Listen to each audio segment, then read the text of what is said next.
Welcome to Bioprapti YouTube channel. আজকে আমরা ঈদের পরবর্তী দিনে অর্থাৎ সবাইকে খুশির ঈদের মোবারকবাদ দিলাম। তো ঈদের এই খুশির অবসরের পর মানে খুশি দিন পেরিয়ে আসার পর আমরা যখন আজকে ডিসকাস করছি যে টপিক নিয়ে, সেই টপিকটা ক্লাস 9-এর একটি টপিক বা ক্লাস 11-এ অলসো ইম্পর্টেন্ট একটা টপিক, অভিশ্রবণ নিয়ে ডিসকাস করছি। তার আগে আমরা দেখো প্রিভিয়াস ক্লাসে আমরা প্যাসিভ যে ট্রান্সপোর্টের ভাগগুলো ছিল তার মধ্যে ব্যাপন আমরা পড়িয়েছিলাম। এটাও অবশ্য অভিশ্রবণ যেটা পড়াতে চলেছি সেটাও প্যাসিভের একটা পার্ট আমরা বলেছিলাম। ট্রান্সপোর্টে দুটো মেকানিজম ছিল, একটা প্যাসিভ ট্রান্সপোর্ট যেখানে কোনো রকম এটিপি রিকোয়ারমেন্ট ছিল না, ঠিক কিনা, যেখানে আমরা ব্যাপন, সরল ব্যাপন, ফ্যাসিলিটেটেড ডিফিউশন বা সহায়ক ব্যাপন আকারে পড়েছিলাম। এবং আমরা পড়েছিলাম যেখানে শক্তির প্রয়োজন হয় অর্থাৎ অ্যাক্টিভ ট্রান্সপোর্টের ব্যাপারেও গত ক্লাসে আমরা আলোচনা করেছি। এবং তোমাদের একটা তুলনামূলক পদ্ধতিগতভাবে একটা টাস্ক দিয়েছিলাম, সেই টাস্কটা নিয়ে আমরা আজকে, তোমরা করেছো অনেকেই, আমাকে আনসার পাঠিয়েছো। পাশাপাশি আমি একটু টাস্কটা কমপ্লিট করে দিই তোমাদের, তারপর আমরা আজকের অসমোসিস পড়ায় ঢুকবো। এসো, তো গতদিনের টাস্কটা দেখো। প্রিভিয়াস টাস্ক বলে আমি একটা আর্টিকেল করে রেখেছি যেখানে প্রপার্টি, কোন কোন প্রপার্টির উপর ভিত্তি করে আমরা সিম্পল ডিফিউশনকে, ফ্যাসিলিটেটেড ডিফিউশনকে বা সহায়ক ব্যাপনকে বা অ্যাক্টিভ ট্রান্সপোর্টকে পার্থক্য করতে পারি, একটু ভালো করে ভেবে দেখো, বা তুলনা করতে পারি। অ্যাটলিস্ট পার্থক্য না বলে তুলনা বলাই ভালো। ফার্স্ট দেখো মেমব্রেন প্রোটিন। মেমব্রেন প্রোটিন ব্যাপনের ক্ষেত্রে আমরা কি বলেছিলাম, সিম্পল ডিফিউশনের ক্ষেত্রে পার্টিকেলের মুভমেন্ট, ঠিক কি না, from higher concentration region to lower concentration region, অর্থাৎ পার্টিকেলটা মুভ করবে, এনি পার্টিকেল মুভ করবে তার উচ্চ ঘনত্বযুক্ত স্থান থেকে নিম্ন ঘনত্বযুক্ত স্থানের দিকে। সেখানে মেমব্রেন প্রোটিনের কোনো রকম দরকার ছিল না, কোনো সহায়ক প্রোটিনের মধ্যে দিয়ে গেছিল কি, দেখো না যায়নি। কোষ পর্দাকেই যদি ধরো, কোষ পর্দার যে কোনো জায়গা দিয়ে সুন্দরভাবে এটা প্রবেশ করতে পারছিল, ঠিক কি না। তাহলে এখানে মেমব্রেন প্রোটিনের প্রয়োজন ছিল না, নো। বাট ফ্যাসিলিটেটেড ডিফিউশন একটা মেমব্রেন প্রোটিনের প্রয়োজন ছিল। দেখো এর ক্ষেত্রে মেমব্রেন প্রোটিন লাগছিল, ওই জন্য সহায়ক বলেছিলাম আমরা, ক্যারিয়ার প্রোটিন একটা ছিল, ঠিক কি না। আমরা বলেছিলাম যে সমস্ত পদার্থগুলো, হ্যাঁ, আমরা লিপিডের ক্ষেত্রে আমরা মেনলি, কোষ পর্দা কি হয়, লিপিডেসিয়াস, লিপিডের একটা মেমব্রেন থাকে। তাহলে লিপোফিলিক গুলো খুব সুন্দরভাবে কোষ পর্দার যে কোনো জায়গা দিয়ে ট্রান্সফার করতে পারবে। বাট যেগুলো হাইড্রোফিলিক ছিল, হাইড্রোফিলিক মোইটি যেগুলো ছিল, সেগুলোকে পাস করতে গেলে আমরা একটা মেমব্রেন প্রোটিনের প্রয়োজন ছিল, ঠিক কি না। তাহলে মেমব্রেন প্রোটিন ফ্যাসিলিটেটেড ডিফিউশনের ক্ষেত্রে লাগবে, অলসো প্রয়োজন হবে কার ক্ষেত্রে, অ্যাক্টিভ ট্রান্সপোর্টের ক্ষেত্রে। তোমরা খাতায় এটা করে নেবে, তোমরা যেটা পড়েছো তোমরা জাস্ট মিলিয়ে নেবে। এটা এনসিইআরটিরও, এনসিইআরটির 11.1 আর্টিকেল দেখবে, এটা ভাগ করা আছে 5টা পয়েন্ট যেটা করেছি, প্লাস এক্সট্রা আমি দুটো করেছি। এটা এনসিইআরটিরও একটা আর্টিকেল। তাহলে যারা একাধারে নিটও ভাবনা চিন্তা করছো তারাও কিন্তু আমি দুটোকেই লিঙ্ক করে পড়াচ্ছি। এইভাবে পড়াচ্ছি এই কারণেই যে তোমরা বুঝতে পারো, সিম্পল একটা ভাবে বুঝে নাও, তারপর তোমাকে এনসিইআরটিকে লিঙ্ক করো। এইভাবে পড়াশোনাটাকে চালিয়ে গেলে অটোমেটিক্যালি তুমি দেখবে 11 বোর্ডের এক্সাম দিতে দিতেই তোমার 11-এর নিট টপিকটা আস্তে আস্তে কমপ্লিট হয়ে যাবে। ওকে, দেখো হাইলি সিলেক্টিভ যে সমস্ত পদার্থগুলো ট্রান্সফার করবে, পার্টিকেলগুলো ট্রান্সফার করবে, সেটা ব্যাপনের ক্ষেত্রে কোনো রকম দরকার নেই। ব্যাপনের ক্ষেত্রে শুধু দরকার উচ্চ ঘনত্ব থেকে নিম্ন ঘনত্ব। সে পার্টিকেলটা সিলেক্টিভ কি নন সিলেক্টিভ কোনো দেখার দরকার নেই। তাহলে হাইলি সিলেক্টিভ হতে হবে না in case of simple diffusion, but দুটো ক্ষেত্রেই হতে হবে। ইয়েস, এক্ষেত্রেও হতে হবে, এক্ষেত্রেও হতে হবে। আমরা দেখেছি সেই সিলেক্টিভ পার্টিকেলস গুলোই ওই মেমব্রেন প্রোটিনের মধ্যে দিয়ে ট্রান্সফার করবে, ঠিক কি না। এরপর চলেছে ট্রান্সপোর্ট স্যাচুরেটস। ধরে নাও এর ক্ষেত্রে তো কোনো গল্পই নেই ট্রান্সপোর্ট স্যাচুরেটসের, কিন্তু এর ক্ষেত্রে ধরো এই একটা মেমব্রেন প্রোটিন ছিল, আমি ছবি ছোট করে এঁকে দিচ্ছি, একটা মেমব্রেন প্রোটিন ছিল, তার এটা ছিল মুখ। তো এই মেমব্রেন প্রোটিনটা একটা মাত্র পার্টিকেলকেই ধরে নাও মুভ করাতে পারবে। তাহলে দুটো পার্টিকেল যখন চলে আসবে, দুটো পার্টিকেল যখন আসবে তখন সে এই 2 নম্বর পার্টিকেলটা এসে কি দেখবে, আগে একটা পার্টিকেল চলে এসেছে এবং সে ট্রান্সপোর্টারটাকে স্যাচুরেটস করে দিয়েছে। এ আগে পাস করে যাবে, দেন আবার এটা ওপেন হবে, দেন পরবর্তীটা আবার থার্ড ওয়ান যখন হবে, দ্বিতীয়টা চলে যাওয়ার পর থার্ড ওয়ান। তাহলে ট্রান্সপোর্ট স্যাচুরেশন এর ক্ষেত্রে ইয়েস, ফ্যাসিলিটেটেড ডিফিউশনের ক্ষেত্রে ইয়েস, অলসো অ্যাক্টিভ ট্রান্সপোর্টের ক্ষেত্রে ইয়েস, ঠিক কি না, বোঝা গেল ব্যাপারটা। আপিল ট্রান্সপোর্ট খুব সুন্দর জিনিস। দেখো আমরা ব্যাপনের ক্ষেত্রে কি বলছি, উচ্চ ঘনত্বযুক্ত স্থান থেকে নিম্ন ঘনত্বযুক্ত স্থানে। তাহলে উচ্চ থেকে নিচের দিকে নামছে মানে ডাউনের দিকে যাচ্ছে না উপরের দিকে যাচ্ছে, স্যার অবশ্যই নিচের দিকে যাচ্ছে। তাহলে আপিল ট্রান্সপোর্ট এর ক্ষেত্রে কি, নো। এবং ট্রান্সপোর্ট অ্যাকচুয়ালি ডাউন হিল, তখন নাম দিয়ে দাও ডাউন হিল। আমরা ফ্যাসিলিটেটেড ডিফিউশনের ক্ষেত্রেও কি বলেছিলাম, এটাও অলসো ডাউন হিল, এটাও ডাউন হিল, কারণ এক্ষেত্রেও কোনো রকম এনার্জি রিকোয়ারমেন্ট ছিল না। মনে করে দেখো এটাও downhill, but in case of active transport সেটা ছিল নিম্ন ঘনত্বযুক্ত স্থান থেকে উচ্চ ঘনত্বযুক্ত স্থানে। দেখো আমি আম দিয়ে একটা উদাহরণ দিয়েছিলাম, তোমার কাছে কম আম, আমার কাছে বেশি আম, অথচ আমি তোমার কাছ থেকে আম চাইছি, আমি তখন বলপূর্বক নিচ্ছি, এটিপি লাগছে, শক্তি লাগছে। ওকে, তাহলে আফিল ট্রান্সপোর্ট এর ক্ষেত্রে ইয়েস, এর ক্ষেত্রে ইয়েস আফিল ট্রান্সপোর্ট হয় অ্যাক্টিভ ট্রান্সপোর্টের ক্ষেত্রে। তাহলে এটিপি রিকোয়ারমেন্ট চলে এসো, যেহেতু প্রথম দুটো ক্ষেত্রেই ডাউনহিল, সুতরাং এটিপির কোনো রকম দরকার নেই।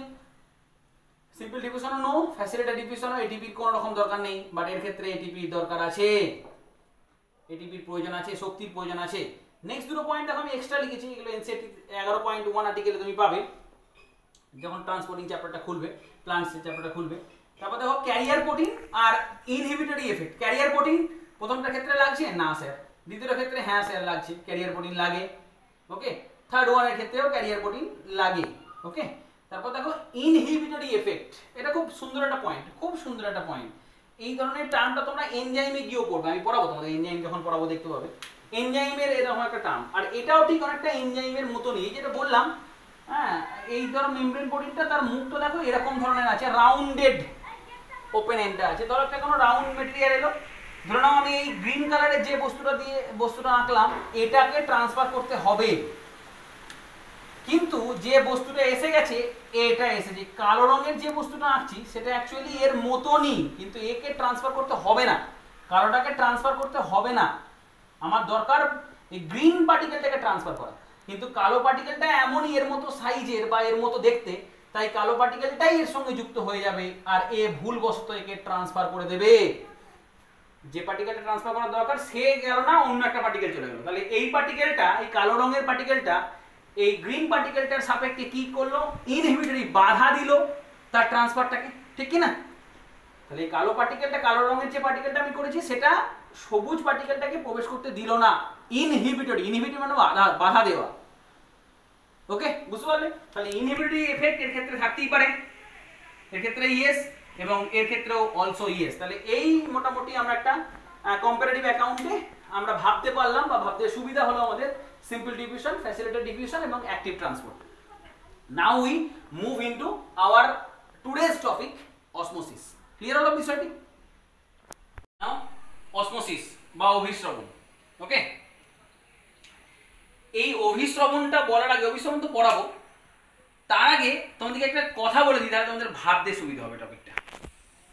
আচ্ছা, অভিস্রবণটাকে যদি আমি ব্যাপনের মতো করে পড়াই তোমাদের ভালো লাগবে? তোমরা ব্যাপন পড়েছো, ব্যাপনের সংজ্ঞাটা তোমাদের কাছে খুব সহজ লেগেছিল, ঠিক কি না? বলেছিলাম যে পার্টিকেলের মুভমেন্ট হবে from higher concentration region to lower concentration. মনে রাখবে এই কথাটা, particle move from high to low, ঠিক আছে? তো এটা দিয়েই তুমি অভিস্রবণটাকে পড়ো। তাই যেহেতু আমি অভিস্রবণটাকে ব্যাপন দিয়েই পড়াবো বলছি, তাই অভিস্রবণের নামটা আমি একটু কায়দা করে বা ইচ্ছা করে একটি বিশেষ ব্যাপন বলে রাখলাম। ব্যাখ্যা করব আমি, এটাকে বলছি একটা বিশেষ ব্যাপন। দেখো, এবার অভিস্রবণের ডেফিনেশনে এসো, সংজ্ঞাতে এসো। অভিস্রবণ কাকে বলে?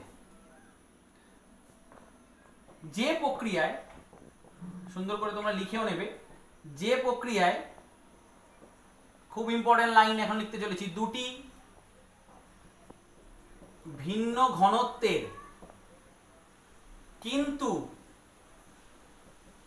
সমপ্রকৃতির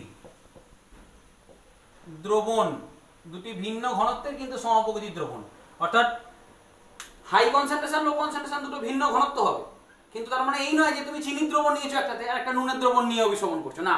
চিনির দ্রবণ সেটাতে কম ঘন আর বেশি ঘন, ঠিক কিনা? বুঝতে পেরে গেছে ব্যাপারটা? সমপ্রকৃতির দ্রবণ একটি, এটা একটা মেন লাইন, অর্ধভেদ্য পর্দা দ্বারা পৃথক করা থাকলে যে ধর্মের জন্য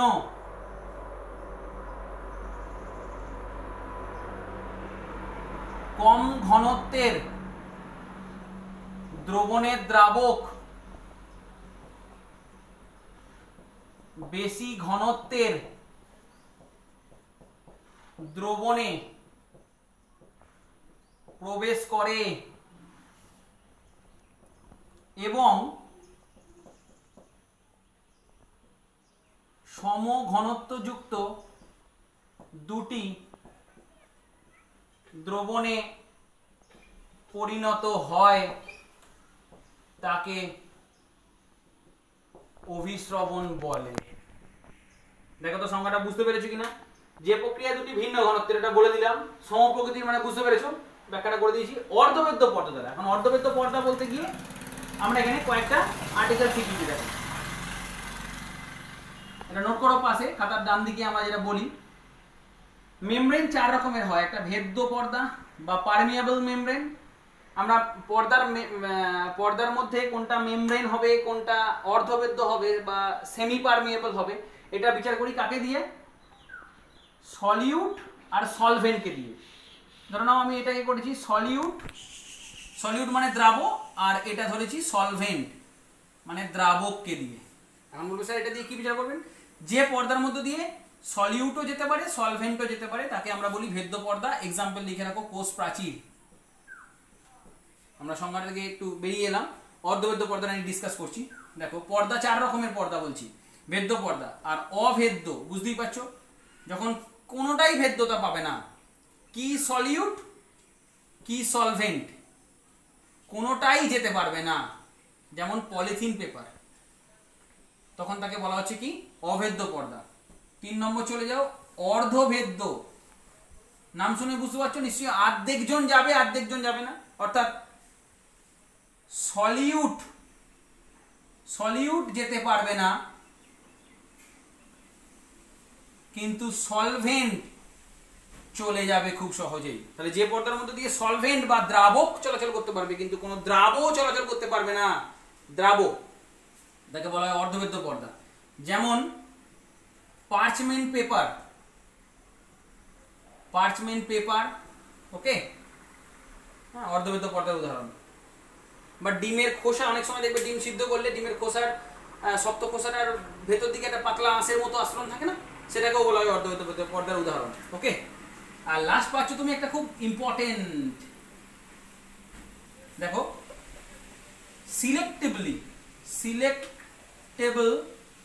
সিলেক্টেবলি পারমিয়েবল মেমব্রেন। ওকে, অর্থাৎ প্রবেদক ভেদ্য পর্দা, প্রবেদক ভেদ্য। এটা কি? সিলেক্টেবলি পারমিয়েবল, অর্থাৎ যে পর্দার মধ্য দিয়ে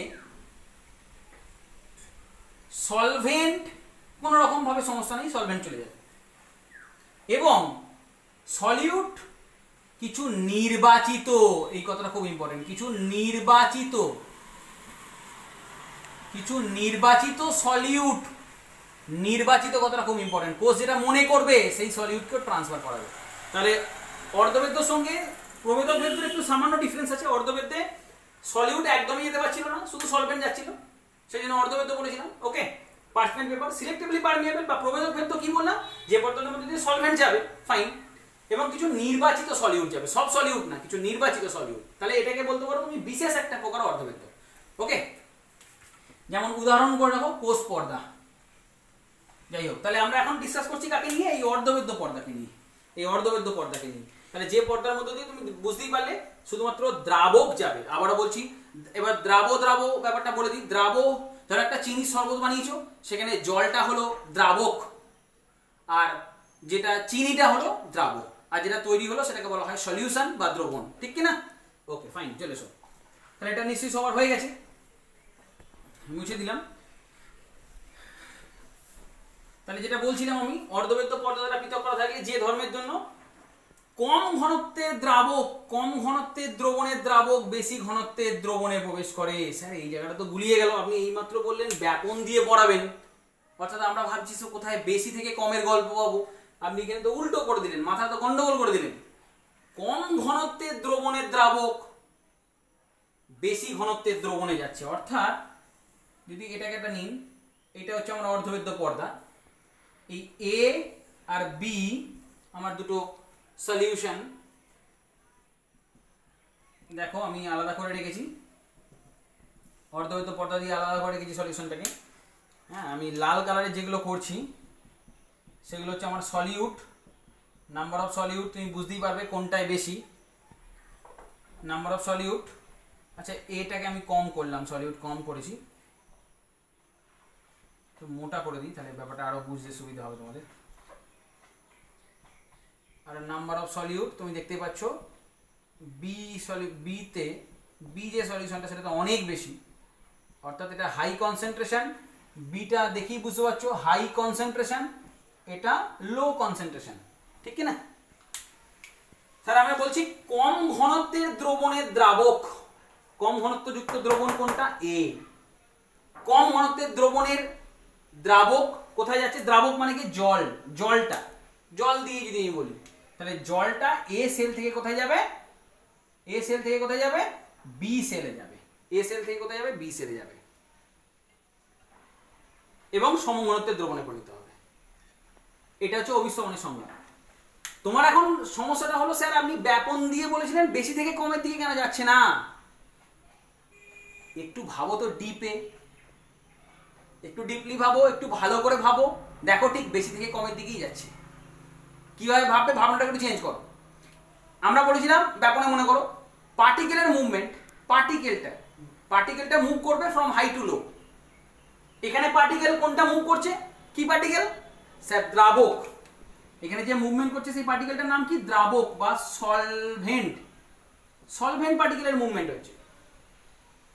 তাহলে সলভেন্ট পার্টিকেল কম ঘনত্বযুক্ত দ্রবণে বেশি আছে না কম আছে? যেটা কম ঘনত্ব দ্রবণ সেখানে তো জল বেশি, যেটা বেশি ঘনত্বের দ্রবণ সেখানে তো জল কম। তাহলে কম ঘনত্বের দ্রবণ মানেই তো বেশি ঘনত্বের দ্রাবক।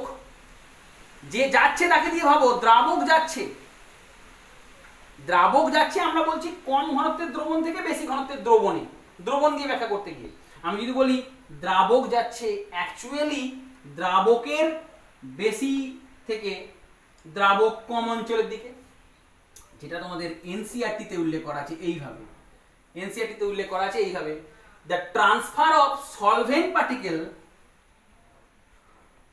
Transfer of solvent particle from higher chemical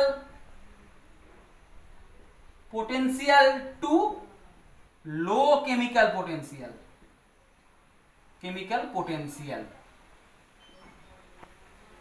that is high water potential to low water potential. এইভাবে তোমাদের এনসিইআরটি তে ব্যাখ্যা করা আছে পোটেনশিয়াল। বুঝতে পারছো কি বলতে চাইলাম? যেটা কম ঘনত্বের দ্রবণ তাতে কি বেশি আছে? তাতে তো জল বেশি আছে, আর জলটাই তো যাচ্ছে। তাহলে জল আলটিমেট হাই ওয়াটার পোটেনশিয়াল, এখানে জল বেশি তাই এর হাই ওয়াটার পোটেনশিয়াল বেশি। ওয়াটার পোটেনশিয়াল আমি পরবর্তী ক্ষেত্রে বর্ণনা করব। ওয়াটার পোটেনশিয়ালকে লেখা হয় সাই ডাব্লিউ দিয়ে, এটা আমি নেক্সট ক্লাসে বর্ণনা করব। সাই ডাব্লিউ দিয়ে লেখা হয়। ওয়াটার পোটেনশিয়াল এখানে হাই, দেখতে পাচ্ছ। কম ঘনত্বের দ্রবণ মানে কি? এখানে দ্রাব কম জল বেশি। বেশি ঘনত্বের দ্রবণ মানে কি? দ্রাব বেশি জল কম, ঠিক কি না? তাহলে এখানে দেখো হাই ওয়াটার পোটেনশিয়াল রিজিয়ন বা হাই কেমিক্যাল পোটেনশিয়াল রিজিয়ন থেকে লো কেমিক্যাল পোটেনশিয়াল রিজিয়নের দিকে যাচ্ছে। তাহলে কি এটা ব্যাপনের মতো হলো না? তুমি সংজ্ঞাটা দুটো ভাবেই দিতে পারো। এটা এনসিইআরটি ওয়াইজ আমি বললাম, একটা প্রেসার কাজ করছে, প্রেসার গ্রেডিয়েন্ট কাজ করছে। ওকে, এখানে দেখো এটা আমি একটা নরমাল ভাবে বললাম। যে কোনো ভাবেই তুমি আনসারটা দিতে পারো। আলটিমেট এটা একটা ব্যাপনই। হ্যাঁ, বিশেষ ব্যাপন তাহলে কেন বললেন স্যার? তাহলে বিশেষ কেন বললেন? শুধু ব্যাপনই বলতে পারতেন। বিশেষ বললাম এই কারণেই, কারণ this is the cause of speciality, special ব্যাপন। এই পর্দার নাম কি? এটা হচ্ছে অর্ধবেদ্য পর্দা। যখন মুভমেন্ট হচ্ছে একটা পর্দার মধ্যে দিয়ে হচ্ছে, সেই পর্দার নাম হচ্ছে অর্ধবেদ্য পর্দা। যে পর্দার মধ্যে দিয়ে কেবল দ্রাবকই যেতে পারে, কোনো সলিউট ট্রান্সফার করতে চাইলেও পারবে না, ঠিক কি না? তাহলে এটা গেল আমাদের অভিস্রবণের সংজ্ঞা। ক্লিয়ার হয়েছে? এবং অভিস্রবণকে কেন বিশেষ ব্যাপন বলা হয় সেটা পর্যন্ত আমি ব্যাখ্যা করে দিলাম। আচ্ছা, এবার কুইকলি আসি। দেখো অভিস্রবণে কিছু টাইপ শেষ হয়, অভিস্রবণে কিছু টাইপ শেষ হয় বা আচ্ছা একটা এক্সপেরিমেন্ট তোমরা একটু কয়েকবার হাতে নাতে একটা এক্সপেরিমেন্ট করতে দিই। তোমরা এটা করবে বাড়িতে। একটা আলু নেবে, পরোটা অস্পোস্কোপের একটা টেস্ট। একটা আলু নেবে, ধরো এটা আলুটাকে কাটবে এরকম করে কাটবে আলুটাকে এরকম করে কাটবে। এই যে গর্তটা পেলে এখানে হাই, খুব উচ্চ ঘনত্ব, high concentration of sucrose solution ঢেলে দেবে। হাই কনসেন্ট্রেশন সুক্রোজ সলিউশন ধরো এতটুকু ঢাললে, আমি এটা মার্ক করে দাও, এটা পিন দিয়ে বা যা হোক একটা কিছু দিয়ে মার্ক করে দাও, যেন পিন যদি ফোটাও তাহলে যেন পিনটা কখনোই আলুটাকে ভেদ করে চলে আসে না। এবং এই আলুটিকে তুমি একটা জলের উপর বসিয়ে দাও, আলুটিকে একটা জলে নর্মাল ওয়াটারের উপর বসিয়ে দাও। তাহলে এই আলুটিকে নর্মাল ওয়াটারের উপর বসিয়ে দিয়েছো।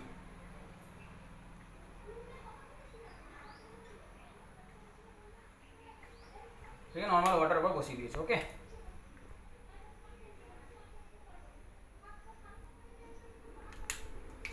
তাহলে জলের ভেতরে ওর ভেতরে যে সলিউশনটা ছিল সেটা এরকম একটা মার্ক ছিল, এই ছিল না মার্কটা। এবং এই যে সলিউশনটা ছিল এটাকে যদি আমি লাল কালার করে দিই, এই যে সলিউশনটা ছিল, এই সলিউশনটা কি ছিল? হাই কনসেন্ট্রেশন আমি বললাম। কার সাপেক্ষে হাই কনসেন্ট্রেশন? এই বাইরের তরলটা সাপেক্ষে। এটা লো কনসেন্ট্রেশন। ওকে, তাহলে লো কনসেন্ট্রেশন মানে এখানে জল বেশি, তাহলে অবশ্যই কি হবে? আলুটা একটা তখন পর্দার ন্যায় আচরণ করবে, অর্ধবদ্ধ পর্দার ন্যায় আচরণ করবে এবং জল প্রবেশ করবে কোথায়? এই সলিউশনে।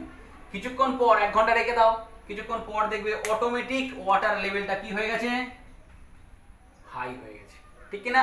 কিছুক্ষণ পর দেখবে এই জলটা প্রবেশ করছে কোথায়? আলুর মধ্য দিয়ে কোথায় আসছে? এই গর্তটায় আসছে, হাই কনসেন্ট্রেশন সলিউশনের দিকে আসছে।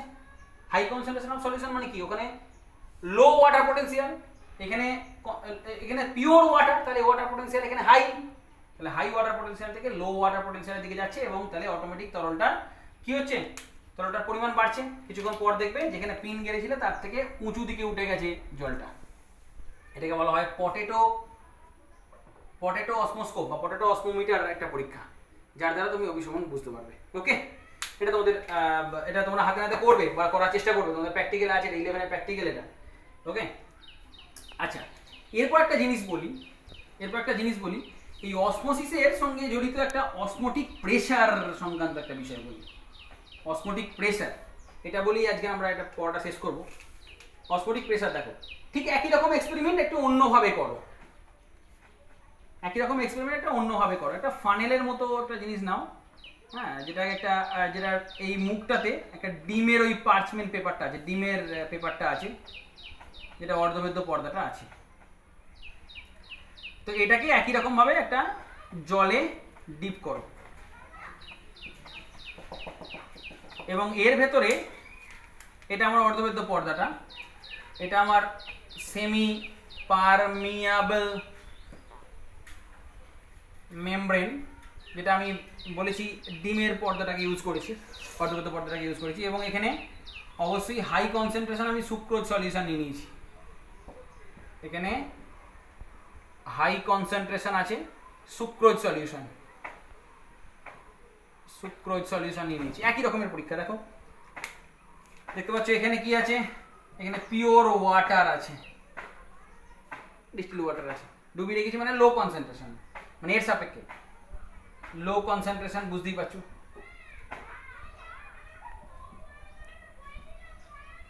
লো কনসেন্ট্রেশন। ওকে, আর যদি অর্ধবেদ্য পর্দা, সুতরাং ভাবে কিছুক্ষণ পর দেখতে পাবে জল এর মধ্যে প্রবেশ করছে।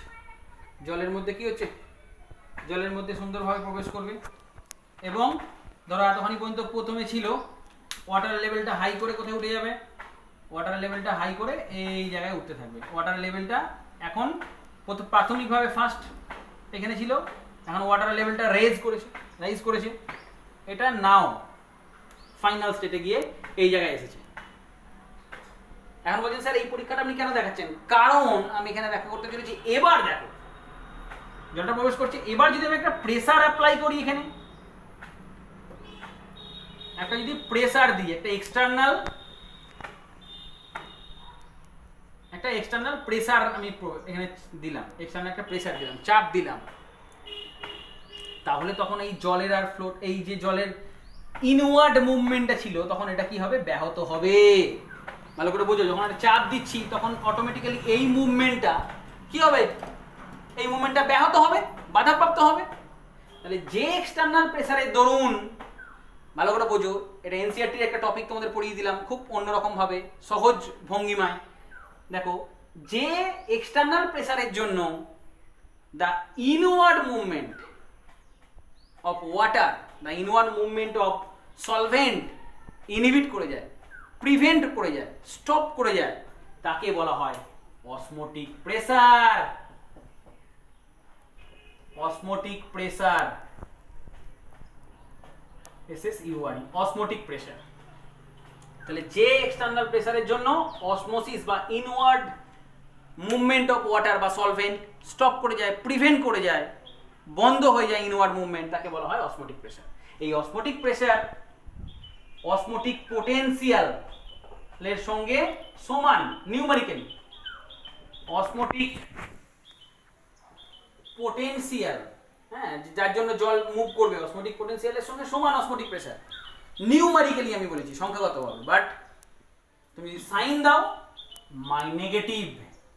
অসমোটিক প্রেসার বুঝতে পারছো, এটা পজিটিভ প্রেসার, একটা পজিটিভ প্রেসার, এর সাপেক্ষে অসমোটিক পোটেনশিয়াল নেগেটিভ।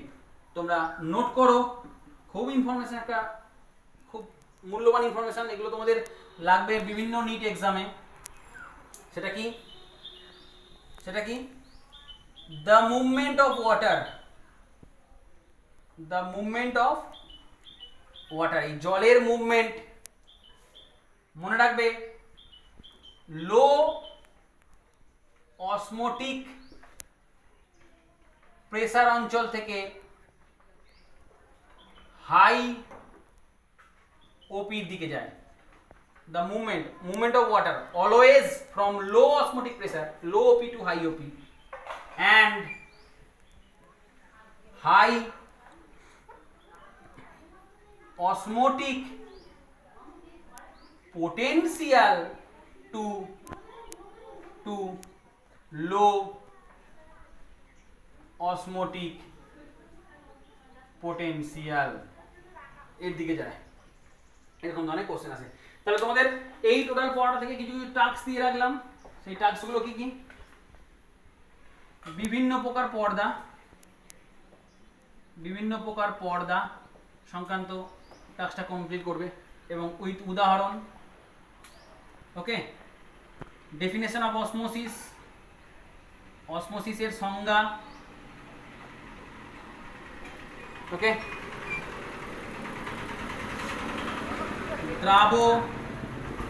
দ্রাবক ও দ্রবণের কনসেপ্ট একটা পেয়েছো, এখান থেকে কাজ করবে, এগুলো সব টাস্কগুলো কমপ্লিট করবে। এবং 4 নম্বর টাস্ক তোমাদের এই বিভিন্ন অসমোসিস রিলেটেড,